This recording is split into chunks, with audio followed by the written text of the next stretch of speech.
It's time for Go Veggie with Kay. Vegetarian cooking for your good health. Now, here's Kay Stepkin.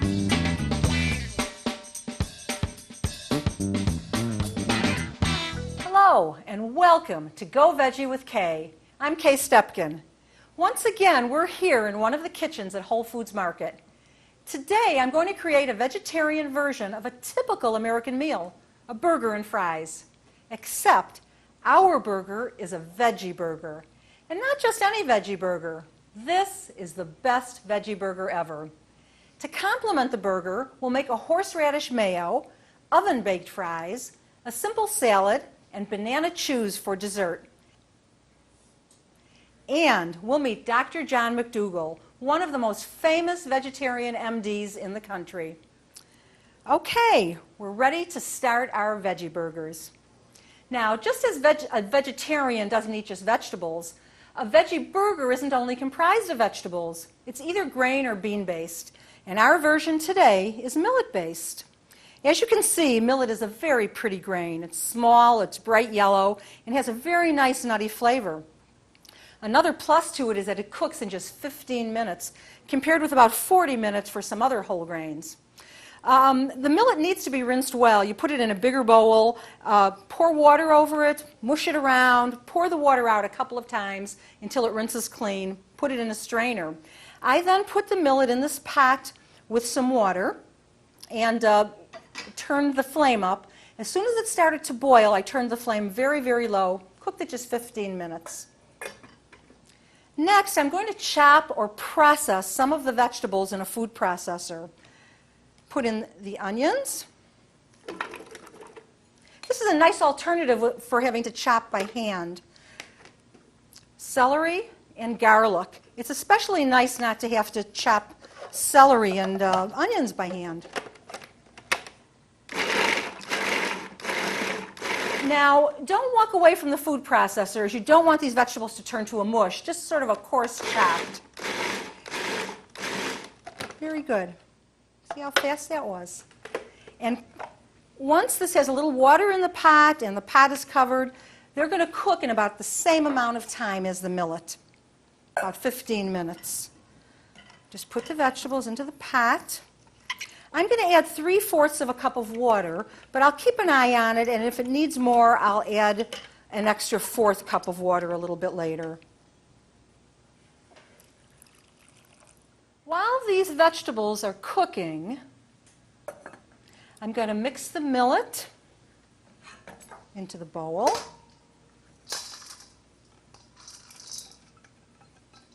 Along with some other vegetables that I have pre-processed in our food processor. Some spinach. You know, never soak spinach as you just rinse the leaves a little bit before you chop them because a number of vitamins are water soluble. So you just rinse that briefly. So the spinach, carrots, and some soy cheddar. Now, just because you have a taste for cheese doesn't mean that you have to get all the cholesterol that goes with it. There are some excellent cheeses on the market, some made from soy like I chose, and even some cheeses made from rice. There's so many brands today that you can just keep trying them until you find one that you like. I'm going to take and thin this tahini out a little bit with some of the water from our vegetables, and then just add it right back to the vegetables. This will just disperse it a little more evenly. That looks like enough. As you can imagine, this will give a very good flavor to these vegetables. Tahini is ground sesame seeds. Sometimes it's called sesame butter also. I just put on these gloves because I'm going to be mixing all the ingredients together. But first, our spices. Sea salt, some black pepper,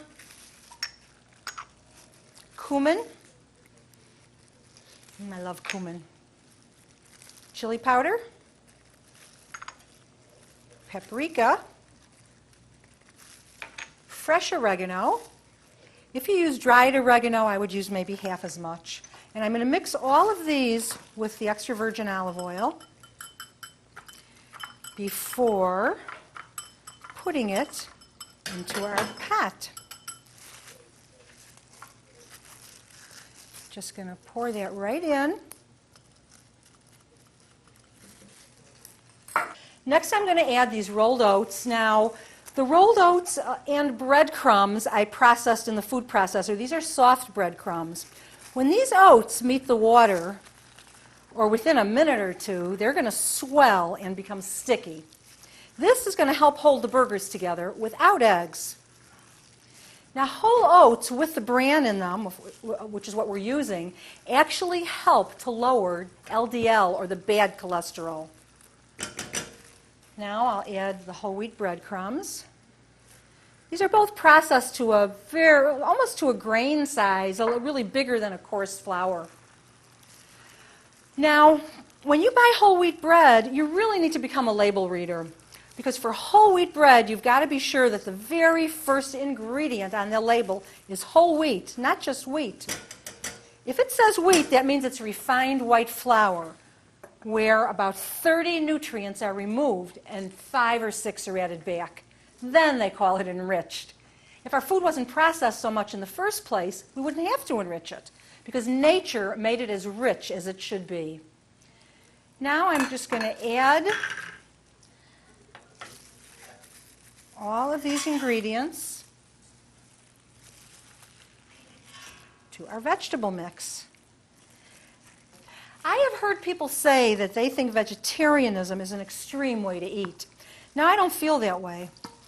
I actually think getting cancer is extreme. I think having open heart surgery is really extreme.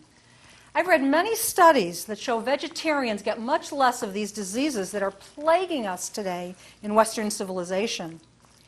I say Western civilization because a lot of other countries eat a lot less processed food and a lot less meat than we do, and they're slimmer than we are, and they have a lot less of our typical Western diseases. That looks mixed very well. I've already scooped 6 of the veggie burgers, and by the time these go in, those will be ready to come out of the oven. This tray will hold 6. And I'm just running my hands along the top so that there's the same amount of grains and vegetables in each of the burgers, and then I will form them a little bit better. So notice that I'm putting this on parchment paper. It simply makes cleanup so much easier. Just going to flatten these lightly. It'll make it all the same size. They will each cook in exactly 30 minutes. And you can see how pretty these are with the green of the spinach and the orange of the carrots and the orange of the cheese. I'll just wipe the edges a little bit. These are going to bake for 30 minutes. There's no need to turn them. And those veggie burgers are ready to come out.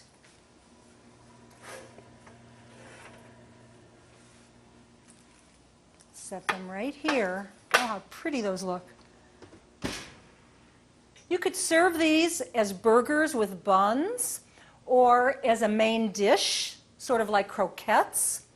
Or you could even take the same ingredients, make them the same exact way, and press the ingredients into loaf pans, and you'd have a delicious millet loaf.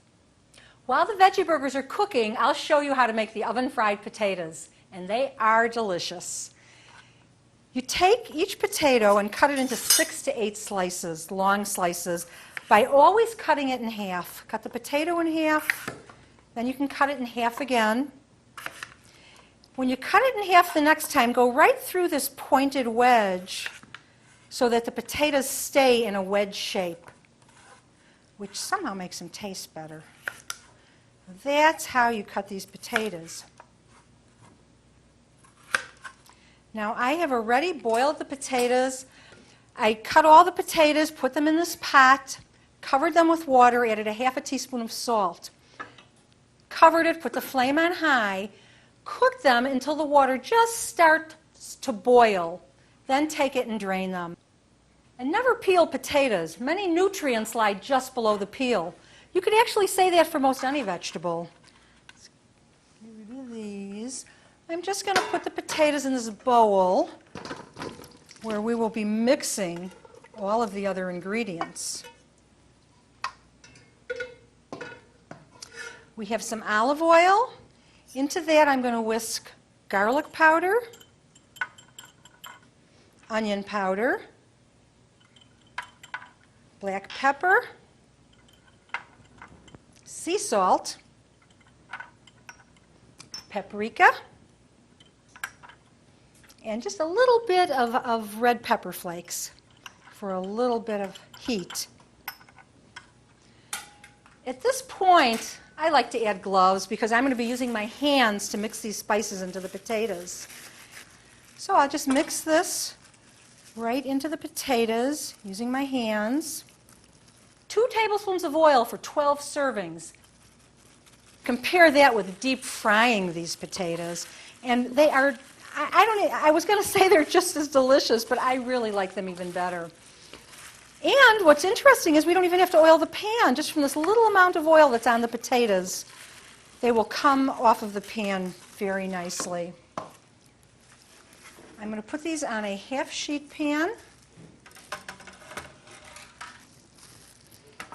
And we will put them in a 350-degree oven. Just going to spread them out a little bit. When you go to look at these potatoes to see if they're done, you could turn them a little bit. And we'll put them right in the oven. And we will bake them about 15 or 20 minutes. The potatoes have been cooking for about 20 minutes, so they're done. I made 2 batches of these for a party recently for our show's director, Shuli's birthday. These look very, very nice. I made 1 batch out of red skin potatoes, and I used Yukon Gold for the other. Those are the potatoes that we use today. The red potatoes cooked up firmer, but I preferred these Yukon Gold, which has a much softer inside, very, very creamy. Next, we're going to make horseradish mayonnaise. I'll start by putting a non-dairy mayonnaise in the bowl. My great love for the flavor of horseradish actually kept me from being a vegan for several years. It was only after Whole Foods markets stopped carrying horseradish cheese that I was able to completely stop eating dairy. So to this mayo, we'll add some sea salt, onion powder, and white pepper, just so you don't see little black specks in it.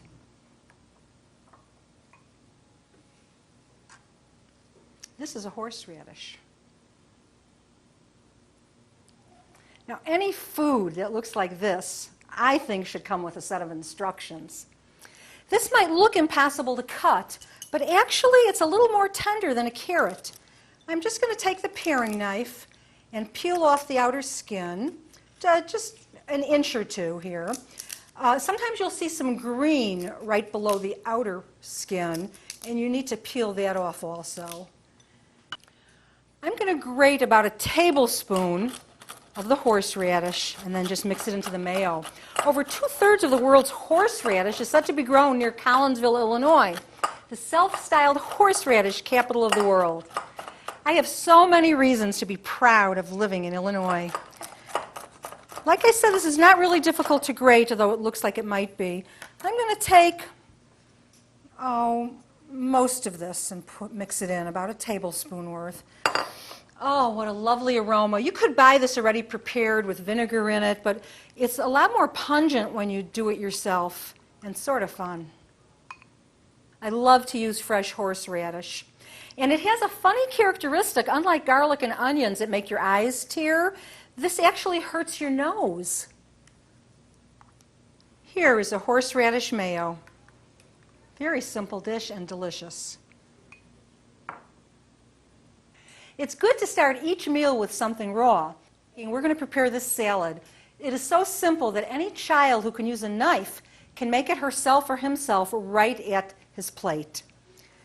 I have a lot cut in advance, but I just wanted to show you how to do this. I'm using, instead of a regular cucumber, I'm using what's called a pickling cucumber, which if you notice the matte finish, it's not waxed.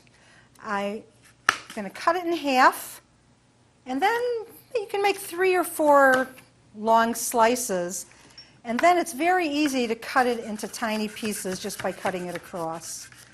So we've already got the cucumber in the bowl. The tomato, I also cut in half so that I can just cut out this little pithy part right in the middle before I slice the tomato. Cut that out. And if your knife is not as sharp as mine, you might have to use a serrated knife to cut a tomato. But my knife is pretty sharp. Cut that across. Just wanted to show you how I cut it. With the green onion, just cut off the top. If any of the leaves are wilted, you can just pull them off along with some of the bottom. Cut this the long way. If you're able to, cut it a couple of times. And then again, when you cut it across, it's just the right size.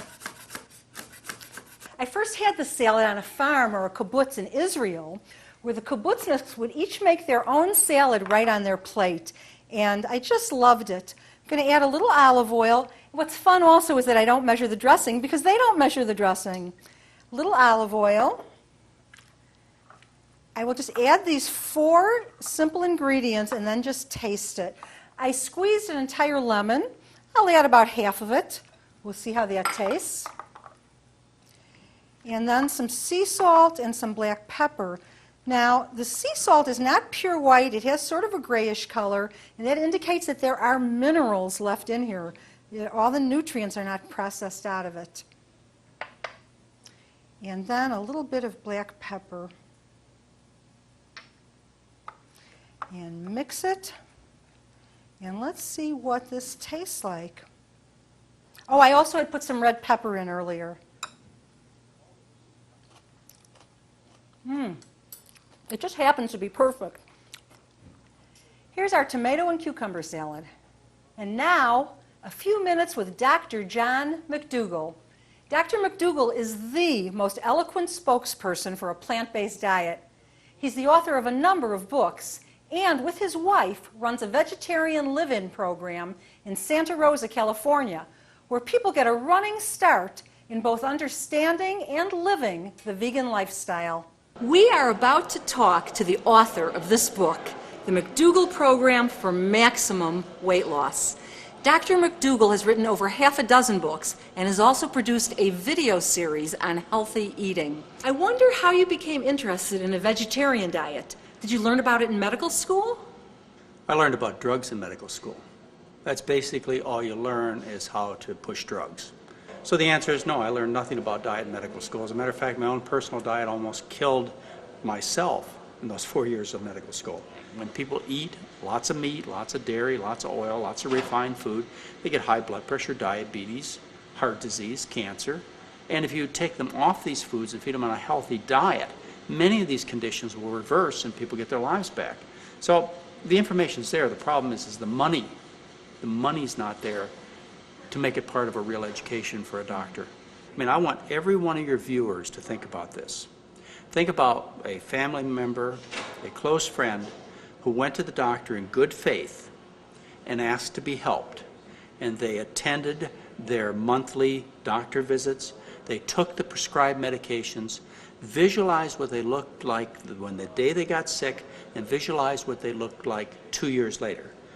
What changed? Nothing. They're still fat and sick, but now they got a bag full of pills. That's the only thing that changed. Nothing happens. So here I was, a doctor pushing all these drugs, waiting for the medical miracles, and again, I was raised with this ethic of my parents, right or wrong, that I was somehow, there was supposed to be honesty involved in everything I did, and it was dishonest. They never got better.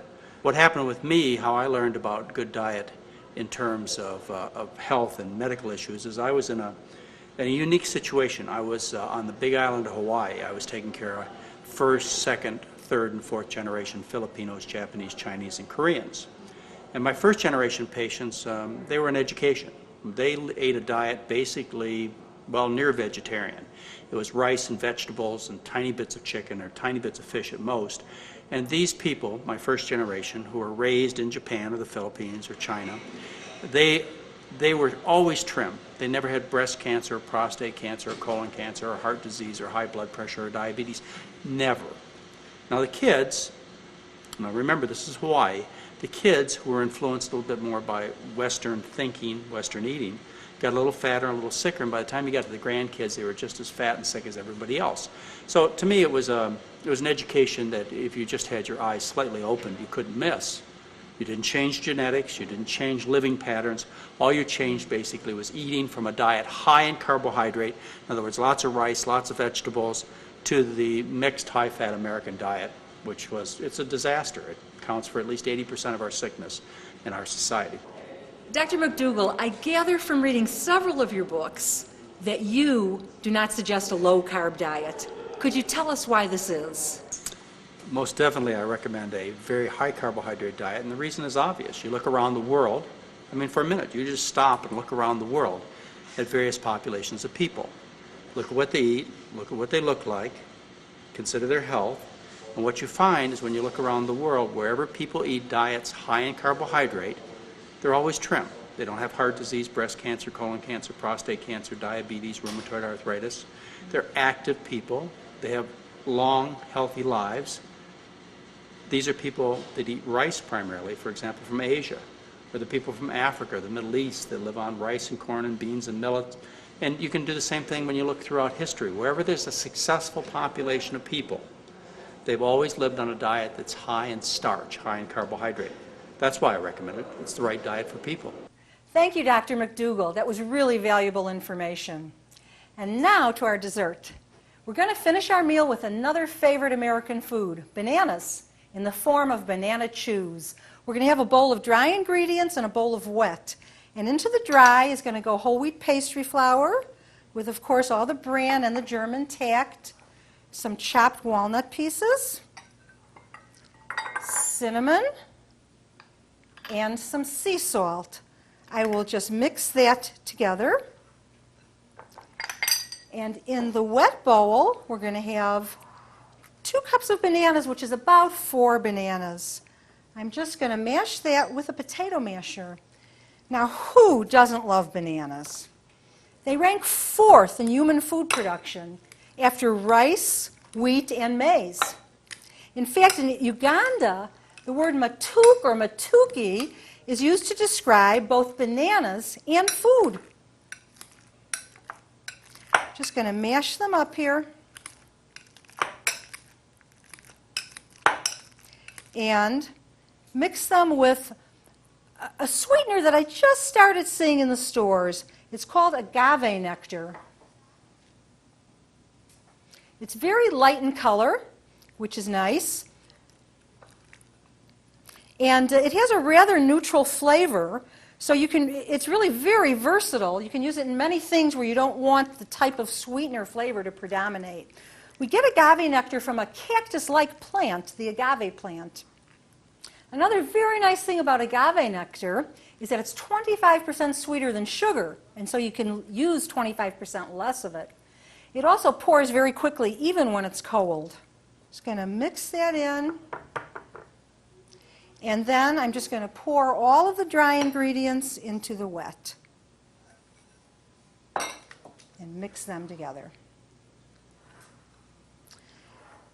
And this is going to go into a sprayed 8-inch pan, glass pan. Get that right back in. It's actually a pretty thick batter, and that's why we call them banana chews. They're very chewy.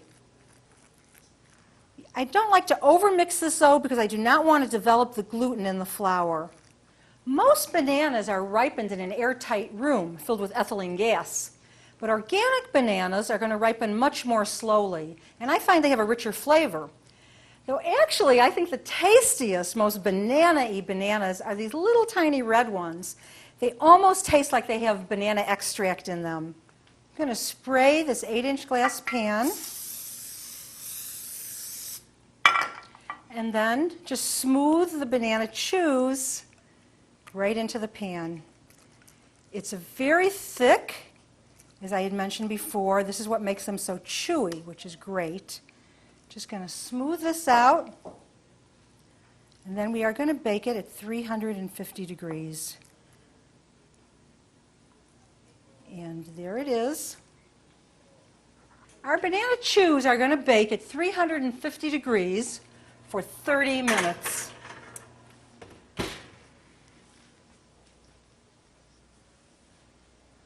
It's always fun to have you join me on this one-of-a-kind cooking program where vegetarian recipes are the norm. And today, what a delicious family meal. Now you know how to make burgers and fries the healthy way. Thanks for watching. And here's hoping you feel more energy as you go veggie. Until next time, I'm Kay Stepkin.